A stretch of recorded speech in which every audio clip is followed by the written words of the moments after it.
If you're hunting for the perfect mobile gaming controller, you've probably stumbled upon the Razer Kishi Android. And I promise you, this review will save you time and money. Stick around because I'm about to reveal some serious problems with this controller that you won't find in the shiny marketing copy. But here's what surprised me. Despite the promises of zero latency and seamless compatibility, this controller falls short in some critical areas that might ruin your gaming experience. So don't buy the Razer Kishi Android just yet. Let me explain why. Right off the bat, who is this controller for? If you're a mobile gamer craving console-like precision on your Android phone, especially if you're using cloud services like Xbox Game Pass Ultimate or GeForce Now, the Razer Kishi sounds perfect. It boasts clickable analog sticks and tactile buttons, claiming to refine your aim and execution. But, and this is a big but, those perks come with a few hidden catches that might make you rethink your purchase. Now, let's dive in. The Razer Kishi Android is priced around $37.99 on Amazon and holds a decent 4.1-star rating. So far, so good, right? It touts being a universal controller that stretches and clamps onto most Android phones, delivering ergonomic comfort for long game sessions and pass-through charging via USB Type-C. Sounds like a dream for mobile gaming marathons. However, the current reality is a little less rosy. Think of it like ordering a pizza with extra cheese, only to find out they forgot the crust. It's all there, except the foundation isn't quite right. First, the biggest selling point, universal compatibility. They say it works with hundreds of games, including fan favorites like Fortnite, Minecraft, and even popular emulators. The zero latency promise hinges on a direct USB-C connection to your phone, unlike Bluetooth controllers that lag behind. But here's the catch. Many users report the controller sometimes doesn't recognize their phone properly, especially if the phone isn't perfectly aligned or slightly larger in size.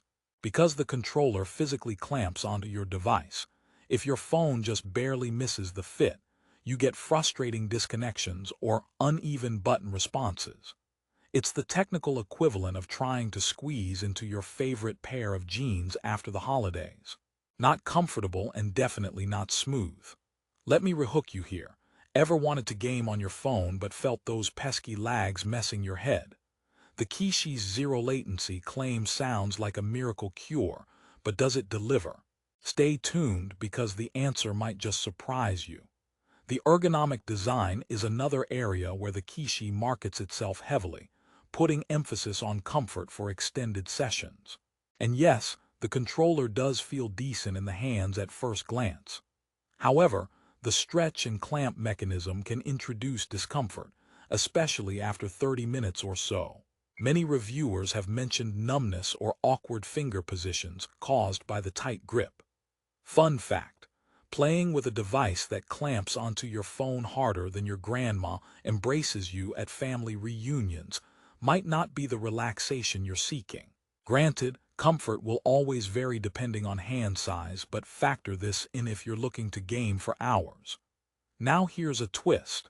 While the Kishi champions itself as a universal mobile controller, it significantly lacks support when paired with tablets or phones with thick cases.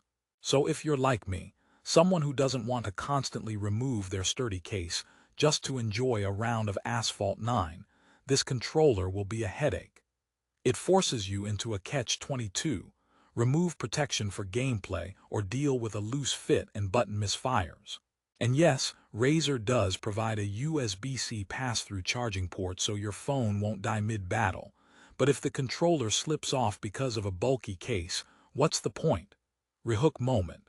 What about performance? You expect clickable analog thumbsticks and precision inputs that improve your gameplay, right? Well, does it live up to that promise? Hang tight. I'm getting to the guts of it. In terms of button responsiveness, the analog sticks are indeed clickable and offer decent tactile feedback, definitely better than touchscreen controls during complex games. But compared to dedicated console controllers, the Kishi's buttons can feel a bit mushy. This impacts precise executions during fast-paced games like Fortnite or Brawlhalla. Imagine trying to do a sneak attack in Fortnite, but your controller feels like it's missing a few brain cells. Not ideal. The D-pad is reliable for retro or side-scrolling games, but if you're a combo master, you might notice slight input delays during rapid sequences. One more twist. The build quality, while sturdy, lacks the premium feel you expect from a brand like Razer. The plastic components sometimes creak under pressure, and after a couple of months, users report minor looseness or wobbling in the clamps. For a product touted as durable and perfect for on-the-go gaming, this longevity issue is concerning. It's like buying a high-end sports car and realizing the cup holders rattle every time you hit a bump. And now the infamous joke section because, hey, why not have a little fun? Why don't gamers tell secrets on the controller? Because the buttons always have ears. Or how about this? I told my controller a joke, but it just pressed buttons and ignored me.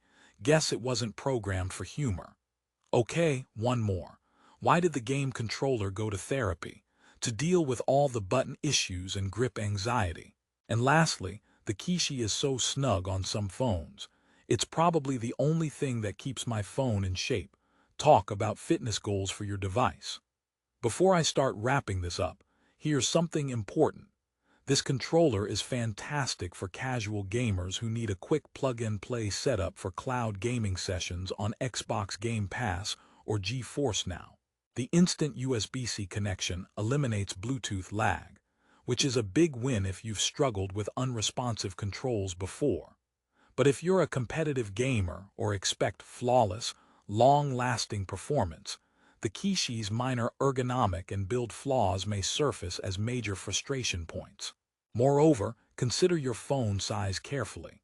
If it's on the larger side or you use a thick case, compatibility issues could spoil your experience. The ergonomic tightness might cause discomfort over time, so don't expect marathon gaming sessions without some hand cramps. On the bright side, pass-through charging means you can keep your device juiced up. No excuses to quit mid-game. So, what's the final verdict?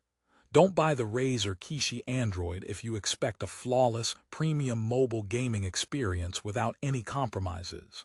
But if you want a solid, budget-friendly controller that generally enhances your gameplay on a perfectly sized phone with cloud services, it's a decent choice.